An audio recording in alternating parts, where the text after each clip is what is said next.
2 tahun Sawel, saya tak bisa membayangkan akan berada dalam performa seperti ini. Saya di sini karena saya menikmatinya. Cara saya menikmatinya adalah dengan menang. Marc Marquez menang di sini. Mugello milik Marquez merebut kembali mahkotanya. Ina berhad dengan warna merah. Dan sekarang kami menang banyak. Karena itulah, saya merasa rileks.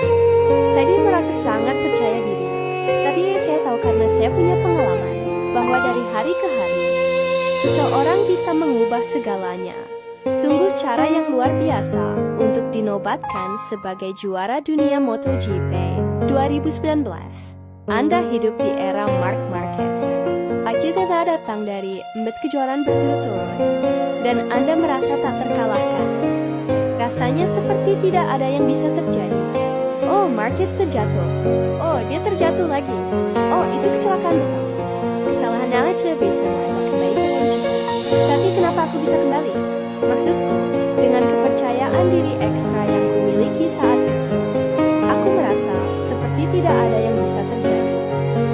Saya mengikuti insting saya, dan insting saya berkata, pergilah ke Jerez.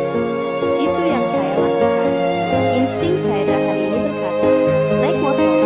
Itu yang saya lakukan. Karena insting saya dikumpul saat di Mercedes. Dan itulah yang saya lakukan. Saya bertanya tadi rumah dengan Cipre, berusaha pulih. Sulit memang, tetapi momen tersulitnya tiba ketika saya kembali pada tanggal 21 itu. Dan saya mulai bersepeda lagi, dan saya merasa tidak enak badan. Tubuh saya terasa aneh.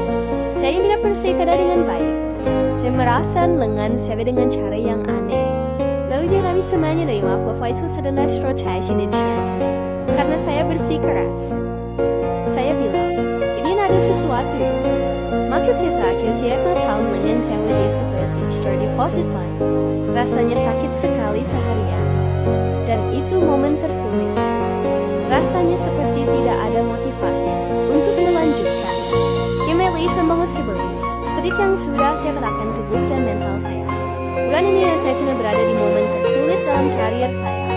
Bukan Marquez lagi. Itu kecelakaan kelima akhir pekan lalu. Kecelakaan ke-9 Liga. Dan dia cedera. Spurs bertahan saya dengan pensiun. Hampir saja. Dan bahkan pertanyaannya, kenapa kita tidak berhenti? Itu saja. Baiknya ada sini di dalam diri saya yang berkata, oke, kenapa tidak? Kenapa saya harus berhenti? Whereas ingin membuktikan pada diri sendiri. Atau dia ingin menjawab pertanyaan, apakah saya kompetitif? Dan untuk menjawab pertanyaan itu, saya mencoba menemukan motor terbaik di grid. Itu Ducati, dan itulah target saya. Tidak hanya spek, hubungan, uang, sejarah. Saya bilang, oke, saya hanya ingin menjawab pertanyaan itu. Saya mendapat komentar bagus dari saudara laki-laki saya. Itu membantu. And Alex Venture Sabian Estates is berjalan sebelum saya bilang, iya hanya dasar tahu.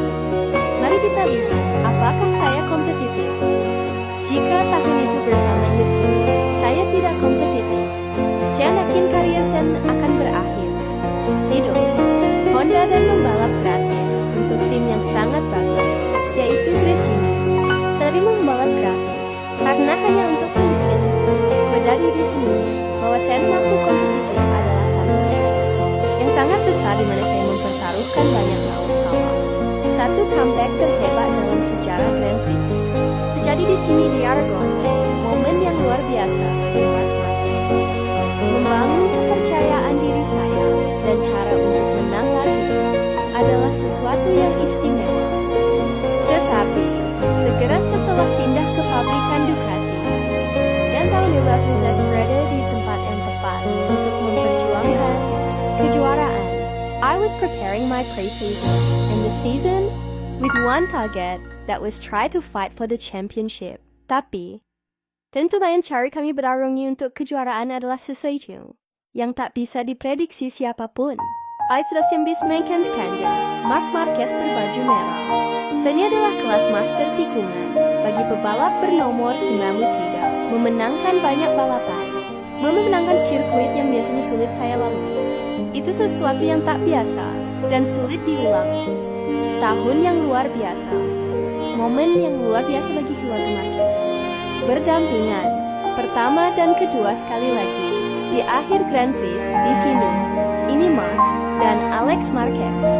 Alex berada di posisi perform kedua di kejuaraan dunia. Di masih sesi kejuaraan dunia motor tak pernah sehebat ini. Rasanya tak nyata. Menurut saya tidak tahu bagaimana kami sampai pada situasi itu. Ini tak bisa saya jelaskan. Ketika Anda switch to non-spending kamu saudara Anda dan Anda bertarung di arena balap. Mungkin ada sedikit gesekan dalam hubungan tersebut. Tetapi jika Anda melawannya, hubungan itu akan lebih erat dari sebelumnya. Tanpa saya sekarang. Dia akan masih bias kejuaraan, jadi mungkin jika kami kembali. Dia tidak asyik membereskan kesedihan untuk pergi segera sini. Kenapa kamu bilang begitu? Saya habis meninggalkannya di Samai. Saya punya kesempatan untuk memimpin kejuaraan dunia di MotoGP. Dia udah bilang ke saya musim ini. Dia ada di sana beberapa pagi. Senin pagi. Kami sedang sarapan di rumah. Dan di balapan pertama, dia finish kedua. Dia bilang ke saya, kenapa saya memberimu saran seperti itu? Peco Bagnaia kini berada di lintasan. Grand Prix kandang yang tak terlupakan bagi Peco. Tahun 2025 yang tak terlupakan bagi Bagnaia. Saya udah mengatakan saat presentasi tim bahwa ada favorit juara. Karena 4 tahun terakhir dia sangat kompetitif. Masalahnya adalah ketika Anda mulai kehilangan kepercayaan diri. Anda berkendara lebih kaku dari sebelumnya, lalu motor tidak berbelok karena Anda tidak bermain-main dengan tubuh. Tapi saya yakin Pecco akan kembali. Dia punya bakat, dia punya tim. Jika kami menginginkan yang terbaik untuk proyek ini, kami membutuhkan kedua pembalap di posisi teratas. Jika Anda mencoba, bukan berarti Anda akan berhasil. Tapi itu sebuah kesuksesan. Karena jika Anda sudah mengenal Miles, maka Anda tidak akan tahu ketika saya akan pensiun suatu hari nanti. Saya tahu bahwa lebih dari apa yang saya coba itu mustahil.